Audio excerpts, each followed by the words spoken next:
Aí vamos agora com o Eurípides mostrando pontos negativos da música, que era composta pelo Ésquilo, né?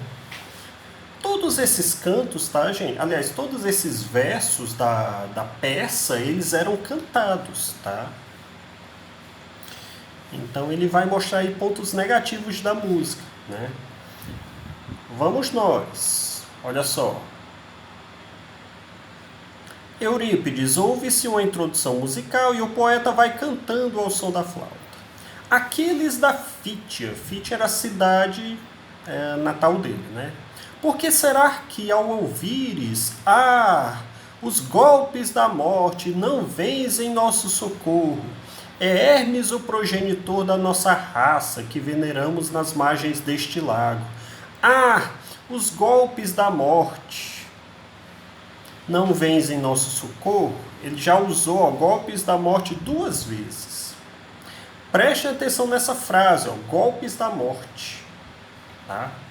Aquiles da Fítia, por que será que ao ouvires, os golpes da morte, não vens em nosso socorro? É Hermes o progenitor da nossa raça que veneramos nas margens deste lago. Os golpes da morte, não vens em nosso socorro? Isso era a parte em que Aquiles tinha saído da guerra de Troia. E eram os gregos pedindo, né? Ajuda Aquiles. Aquiles, os golpes da morte. Não vens em nosso socorro, Aquiles. Né? Vocês lembram que Aquiles saiu da guerra por quê? Porque ele bateu de frente, em disputa com o Agamenon. Né? Agamenon o humilhou diante do exército grego. O Aquiles simplesmente saiu. Né? Saiu da guerra. Dioniso, toma lá, Ésquilo, os 2 golpes já levaste tu. Aí ele vai pegar as 2 pedrinhas, né? Põe de lado 2 pedrinhas. Aí o Ésquilo continua. Mas insigne dos aqueus, filho de Atreu. Filho de Atreu é o Agamenon, tá? Ele era filho de Atreu, ele era um atrida, tá? Senhor de muitos povos, presta atenção ao que te digo. Os golpes da morte, não vens em nosso socorro. Ou seja, mais uma vez as repetições do Ésquilo. Em outros vídeos lá atrás, em outras páginas, ele também fala dessas repetições do Ésquilo, né? Muito repetitivo, essa coisa. A repetição, tá, gente? Ela dá uma espécie de sonoridade, mas ela também deixa o verso pobre. É isso que o Ésquilo está mostrando em relação aliás, que o Eurípides está mostrando em relação ao Ésquilo. Ele era conhecido pelos atenienses como o suprassumo do teatro, da música e tal, e o Eurípides está mostrando que há falhas nessa música, né? Nos versos dele. Vamos lá. Dioniso, que junta uma terceira pedrinha às 2 anteriores. Ele já falou 3 vezes, né, os golpes da morte, ele foi lá e juntou 3 pedrinhas. 1, 2, 3. E ainda diz, né? Lá vai mais um, Ésquilo. Toma! Aí o Eurípides. Silêncio! As milícias preparam-se para abrir o templo de Ártemis. Ártemis, irmã do Apolo, né? A deusa caçadora. Os golpes da morte! Não vens em nosso socorro! É minha prerrogativa proclamar o presságio feliz, a partida dos heróis poderosos. Os golpes da morte. Não vens em nosso socorro, mas é a frase inteira, né? Não vens em nosso socorro, além dos golpes da morte, né? Olha aí o Eurípides mostrando que os versos de Ésquilo nem são tão poderosos assim, ou tão belos dessa forma. Dioniso, que vai acrescentando mais pedrinhas, né? Colocou mais 2, né? Meu Deus, são golpes uns atrás dos outros. E são golpes mesmo, né, que ele diz, golpes da morte.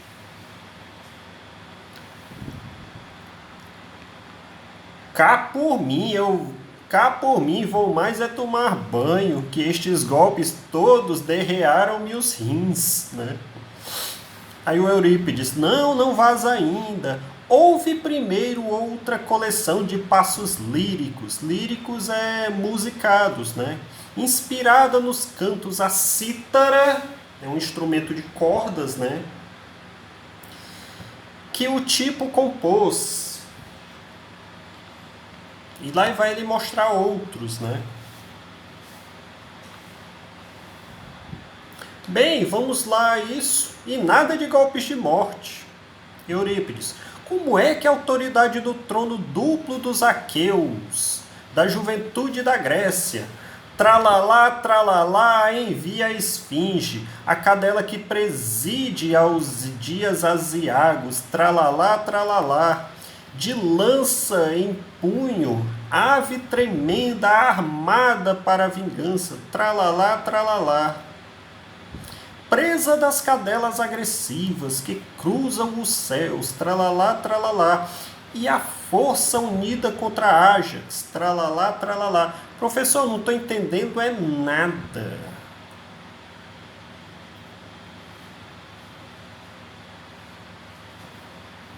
Vamos ver aqui na nota, a nota deve explicar. Esta estância compõe-se de excertos diversos, articulados em função de um certo ritmo, mas sem qualquer coerência temática, cruzada ainda por um refrão ridículo. É alinhavada à maneira de um canto acompanhado à cítara que Ésquilo configurou dentro da mais antiga tradição do gênero, dedicada a temas bélicos e composta em ritmo dactílico.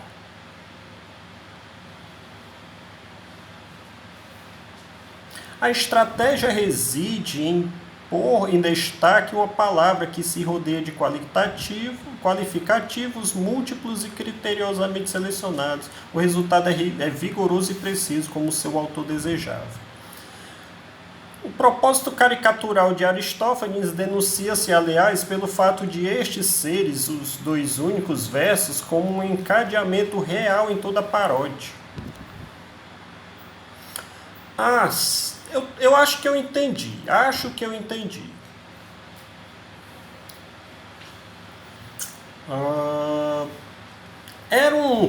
Era uma parte, digamos assim, da peça em que eles estavam querendo dar um tom assim de guerra, né? Um tom bélico, ou pelo menos falas assim. O próprio Ésquilo ele falava disso, né? Em páginas anteriores ele diz que gostava mais dessa parte bélica, né? Da parte divina também. Então, para você dar esse tom, você repete determinadas cordas musicais. Tipo assim.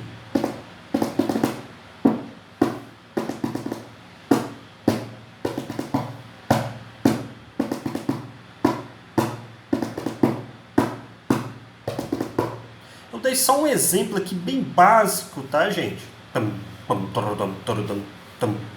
Eu peguei isso aqui, mas pensando lá no Star Wars, né? Quando apareceu o Darth Vader, né? Ficava aquela... Sempre aquela rítmica, né?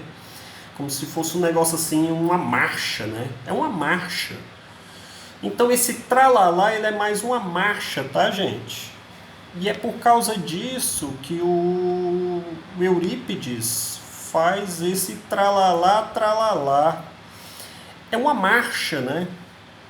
E ele fala que isso é pobre, né? Você não tem aí uma quantidade de notas musicais das mais variadas possíveis que você possa demonstrar aí um deleite, alguma coisa desse tipo. É sempre uma marcha, né? E a marcha, no final das contas, é também uma pobreza, né? Dioniso a Ésquilo, né? Onde foste tu desencantar essa do tralalá? Terá vindo de maratona?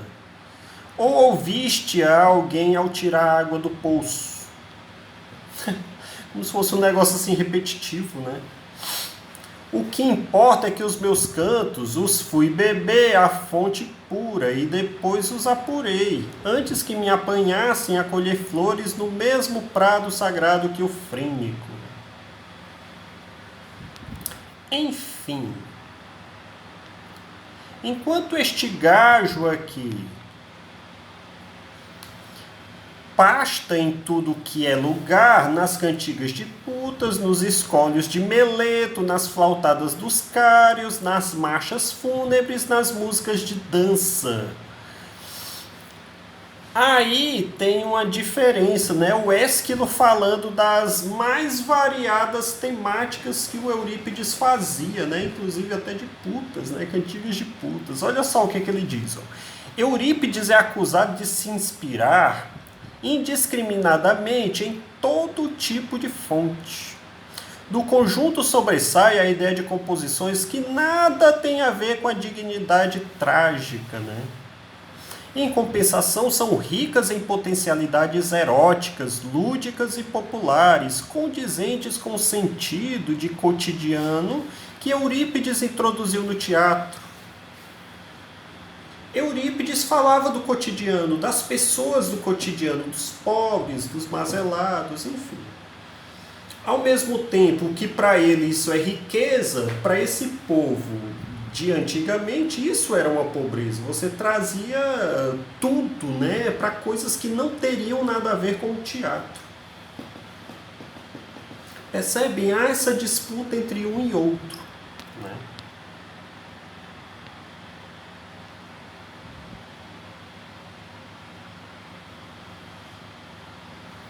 Só para encerrar, tá, gente? Impera lá que já vais ver, chama para dentro do palácio de Plutão. Tragam-me cá a lira. Lira? Lira? Qual lira para cantorias destas? Onde é que está a moça das castanholas? Moça das castanholas? Eles faziam uma brincadeira com a mãe de Eurípides. A mãe de Eurípides seria uma dançarina no período de mocidade, digamos assim, ela dançaria com castanholas, né? Então eles tiram essa brincadeira com o Eurípides, né? Onde é que está a moça das castanholas, né? Chama de novo para dentro do palácio. Chega aqui, musa de Eurípides, és o acompanhamento ideal para musiquetas desta laia. Deixa eu ver se é a mãe dele ou se é uma paixão que ele teve.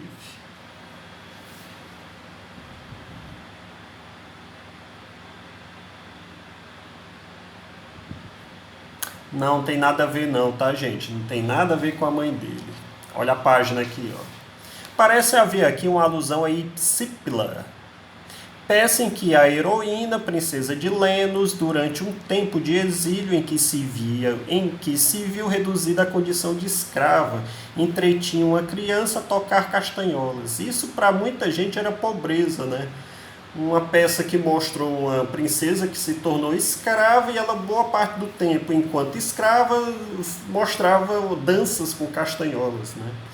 Pessoal, a gente vai dar uma pausa aqui para que nós possamos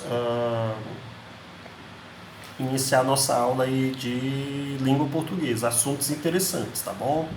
Beijo a todos.